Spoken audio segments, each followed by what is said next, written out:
Shalom friends, एक बार फिर से आप सभी का स्वागत है। आज मैं आपके लिए लेकर आई हूँ एक 1 ईयर बाइबल रीडिंग कैलेंडर। अगर आपका कोई बाइबल रीडिंग रूटीन नहीं है और आप कभी भी अपनी पूरी बाइबल कंप्लीट नहीं कर पाए हैं, तो ये वीडियो आपके लिए है। इसमें ओल्ड टेस्टमेंट और न्यू टेस्टमेंट के सभी चैप्टर्स को डे वाइज ऑर्गेनाइज किया गया है। डे 1 से लेकर डे 365 तक के सभी चैप्टर्स आपको यहाँ मिलेंगे। डे 365 पर आप अपनी पूरी बाइबल कंप्लीट कर पाएंगे, तो आप इसके द्वारा आशीषित हों। और अगर आपको ये वीडियो पसंद आती है तो आप अपने फैमिली और फ्रेंड्स से शेयर करें, और अगर आप चाहें तो आप सब्सक्राइब, लाइक और कमेंट भी करें और बेल आइकन को प्रेस करके नोटिफिकेशन ऑन करना ना भूलें। So praise the lord, shalom to everyone. Let's get started. Day 110, chapter number 30, अमालेकियों के विरुद्ध युद्ध। तीसरे दिन जब दाऊद अपने जनों समेत सिकलग पहुंचा, तब उन्होंने क्या देखा कि अमालेकियों ने दक्षिण देश और सिकलग पर चढ़ाई की और सिकलग को मार के फूंक दिया, और उसमें की स्त्री आदि छोटे बड़े जितने थे सबको बंदी बना कर ले गए। उन्होंने किसी को मार तो नहीं डाला, परंतु सबों को लेकर अपना मार्ग लिया। इसलिए जब दाऊद अपने जनों समेत उस नगर में पहुंचा, तब नगर तो जला पड़ा था और स्त्रियां और बेटे बेटियां बंदी बनाकर ले जाए गए थे। तब दाऊद और वे लोग जो उसके साथ थे चिल्लाकर इतना रोए कि फिर उनमें रोने की शक्ति ना रही। दाऊद की दोनों स्त्रियां यिज्रेली अहीनोअम और कर्मेली नाबाल की स्त्री अबीगैल बंदी बना ली गई थीं। और दाऊद बड़े संकट में पड़ा, क्योंकि लोग अपने बेटे बेटियों के कारण बहुत शोकित होकर उस पर पथराव करने की चर्चा कर रहे थे। परंतु दाऊद ने अपने परमेश्वर यहोवा को स्मरण करके हियाव बांधा। तब दाऊद ने अहीमेलेक के पुत्र एब्यातार याजक से कहा, एपोद को मेरे पास ला। तब एब्यातार अपोद को दाऊद के पास ले आया, और दाऊद ने यहोवा से पूछा, क्या मैं इस दल का पीछा करूं? क्या उसको जा पकड़ूं? उसने उससे कहा, पीछा कर, क्योंकि निश्चय तू उसको पकड़ेगा और निसंदेह सब कुछ छुड़ा लाएगा। तब दाऊद अपने 600 साथी जनों को लेकर बसोर नामक नाले तक पहुंचा। वहां कुछ लोग छोड़े जाकर रह गए। दाऊद तो 400 पुरुषों समेत पीछा किए चला गया, परंतु 200 जो ऐसे थक गए थे कि बसोर नाले के पार ना जा सके, वहीं रहे। उनको एक मिस्री पुरुष मैदान में मिला। उन्होंने उसे दाऊद के पास ले जाकर रोटी दी और उसने उसे खाया। तब उसे पानी पिलाया। फिर उन्होंने उसको अंजीर की टिकिया का एक टुकड़ा और 2 गुच्छे किशमिश दिए, और जब उसने खाया तब उसके जी में जी आया।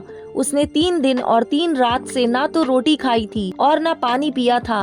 तब दाऊद ने उससे पूछा, तू किसका जन है और कहाँ का है? उसने कहा, मैं तो मिस्री जवान और एक अमालेकी मनुष्य का दास हूँ, और 3 दिन हुए कि मैं बीमार पड़ा और मेरा स्वामी मुझे छोड़ गया।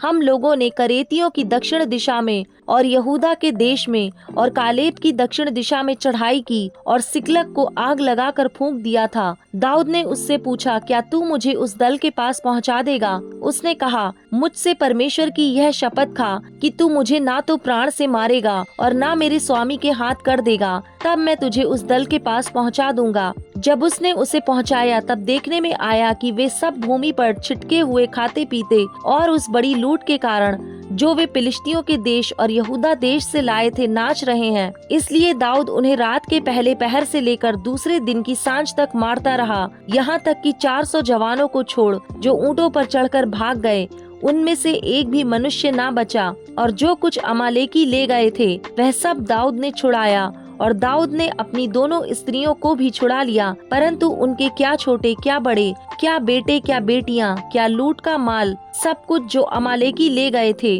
उसमें से कोई वस्तु ना रही जो उनको ना मिली हो, क्योंकि दाऊद सब का सब लौटा लाया। दाऊद ने सब भेड़ बकरियां और गाय बैल भी लूट लिए। और इन्हें लोग यह कहते हुए अपने जानवरों के आगे हाँकते गए कि यह दाऊद की लूट है। तब दाऊद उन 200 पुरुषों के पास आया जो ऐसे थक गए थे कि दाऊद के पीछे ना जा सके थे और बसोर नाले के पास छोड़ दिए गए थे, और वे दाऊद से और उसके संग के लोगों से मिलने को चले। और दाऊद ने उनके पास पहुंचकर उनका कुशल क्षेम पूछा।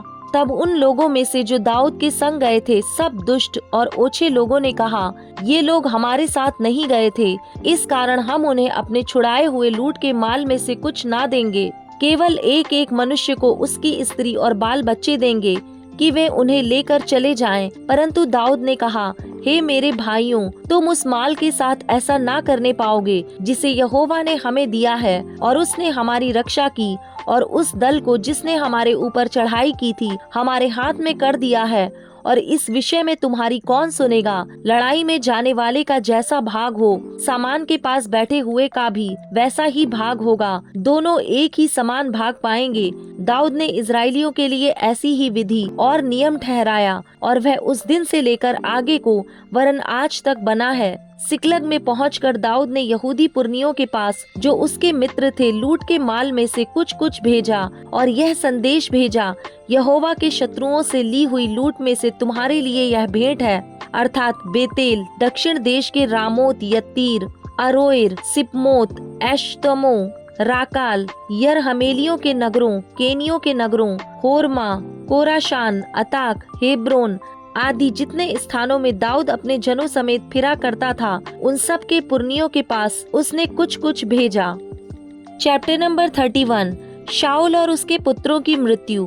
फिलिस्ती तो इजरायलियों से लड़े और इजरायली पुरुष फिलिस्तियों के सामने से भागे और गिलबो नामक पहाड़ पर मारे गए। फिलिस्ती शाऊल और उसके पुत्रों के पीछे लगे रहे, और फिलिस्तियों ने शाऊल के पुत्र योनातान, अबीनादाब और मलकीश को मार डाला। शाऊल के साथ घमासान युद्ध हो रहा था और धनुर्धारियों ने उसे जा लिया, और वह उनके कारण अत्यंत व्याकुल हो गया। तब शाऊल ने अपने हथियार ढोने वाले से कहा, अपनी तलवार खींचकर मुझे भोंक दे। ऐसा ना हो कि वे खतना रहित लोग आकर मुझे भोंक दें और मेरा ठट्टा करें। परंतु उसके हथियार ढोने वाले ने अत्यंत भय खाकर ऐसा करने से इनकार किया। तब शाऊल अपनी तलवार खड़ी करके उस पर गिर पड़ा। यह देखकर कि शाऊल मर गया, उसका हथियार ढोने वाला भी अपनी तलवार पर आप गिरकर उसके साथ मर गया।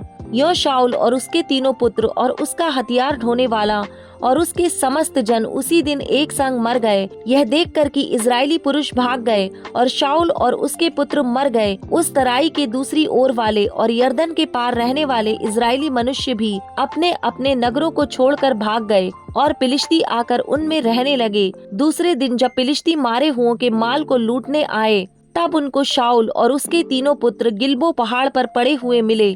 तब उन्होंने शाऊल का सिर काटा और हथियार लूट लिए, और फिलिस्तियों के देश के सब स्थानों में दूतों को इसलिए भेजा कि उनके देवालयों और साधारण लोगों में यह शुभ समाचार देते जाएं। तब उन्होंने उसके हथियार तो अश्तोरेत नामक देवियों के मंदिर में रखे और उसके शव को बेतशान की शहरपनाह में जड़ दिया। जब गिलाद वाले याबेश के निवासियों ने सुना कि फिलिस्तियों ने शाऊल से क्या क्या किया है, तब सब शूरवीर चले और रातों रात जाकर शाऊल और उसके पुत्रों के शव बेतशान की शहरपनाह पर से याबेश में ले आए और वहीं फूंक दिए। तब उन्होंने उनकी हड्डियां लेकर याबेश के झाऊ के पेड़ के नीचे गाड़ दी और 7 दिन तक उपवास किया। Luke chapter number 17 verse number 20 to 37। परमेश्वर के राज्य का आगमन। जब फरीसियों ने उससे पूछा कि परमेश्वर का राज्य कब आएगा, तो उसने उनको उत्तर दिया, परमेश्वर का राज्य दृश्य रूप में नहीं आता, और लोग यह ना कहेंगे देखो यहाँ है या वहाँ है, क्योंकि देखो परमेश्वर का राज्य तुम्हारे बीच में है। फिर उसने चेलों से कहा, वे दिन आएंगे जिनमें तुम मनुष्य के पुत्र के दिनों में से एक दिन को देखना चाहोगे और नहीं देखने पाओगे। लोग तुमसे कहेंगे देखो वहाँ है या देखो यहाँ है, परंतु तुम चले ना जाना और ना उनके पीछे हो लेना, क्योंकि जैसे बिजली आकाश के एक छोर से कौंधकर आकाश के दूसरे छोर तक चमकती है, वैसे ही मनुष्य का पुत्र भी अपने दिन में प्रकट होगा। परंतु पहले अवश्य है कि वह बहुत दुख उठाए और इस युग के लोग उसे तुच्छ ठहराएं। जैसा नूह के दिनों में हुआ था, वैसा ही मनुष्य के पुत्र के दिनों में भी होगा। जिस दिन तक नूह जहाज पर ना चढ़ा, उस दिन तक लोग खाते पीते थे और उनमें विवाह होते थे। तब जल प्रलय ने आकर उन सबको नष्ट किया। और जैसा लूत के दिनों में हुआ था कि लोग खाते पीते, लेन देन करते, पेड़ लगाते और घर बनाते थे, परंतु जिस दिन लूत सदोम से निकला, उस दिन आग और गंधक आकाश से बरसी और सबको नष्ट कर दिया। मनुष्य के पुत्र के प्रकट होने के दिन भी ऐसा ही होगा। उस दिन जो छत पर हो और उसका सामान घर में हो, वह उसे लेने को ना उतरे, और वैसे ही जो खेत में हो वह पीछे ना लौटे। लूत की पत्नी को स्मरण रखो, जो कोई अपना प्राण बचाना चाहे वह उसे खोएगा, और जो कोई उसे खोए वह उसे जीवित रखेगा। मैं तुमसे कहता हूँ, उस रात 2 मनुष्य एक खाट पर होंगे, एक ले लिया जाएगा और दूसरा छोड़ दिया जाएगा। 2 स्त्रियां एक साथ चक्की पीसती होंगी, एक ले ली जाएगी और दूसरी छोड़ दी जाएगी। 2 जन खेत में होंगे, एक ले लिया जाएगा और दूसरा छोड़ दिया जाएगा। यह सुन उन्होंने उससे पूछा, हे प्रभु, यह कहाँ होगा? उसने उनसे कहा, जहाँ लोथ है वहाँ गिद्ध इकट्ठे होंगे।